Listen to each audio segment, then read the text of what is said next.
ಕಳೆದ 1 ವರ್ಷದಿಂದ ಬರಗಾಲದಿಂದ ಕಂಗೆಟ್ಟು ಖಾಲಿಯಾಗಿದ್ದ ನದಿ ಹಳ್ಳ ಕೊಳ್ಳಗಳಿಗೆ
ಹೌದು, ಕಳೆದ 1 ವರ್ಷದಿಂದ ಸರಿಯಾಗಿ ಮಳೆಯಾಗದ ಹಿನ್ನೆಲೆಯಲ್ಲಿ ಅನೇಕ ನದಿಗಳು, ಕೆರೆ ಕಟ್ಟೆಗಳು, ಹಳ್ಳ ಕೊಳ್ಳಗಳು ಬತ್ತಿ ಹೋಗಿದ್ದವು.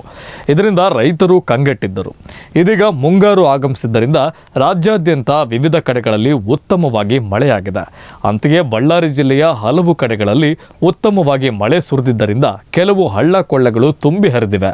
ಅಂತೆಯೇ ಬಳ್ಳಾರಿ ಗ್ರಾಮಾಂತರ ಕ್ಷೇತ್ರವಾದ ಮೋಕಾದಲ್ಲಿ ಹರಿಯುವ ವೇದಾವತಿ ನದಿಗೂ ಜೀವಕಳೆ ಬಂದಿದ್ದು ತುಂಬಿ ಹರಿಯುತ್ತಿದೆ.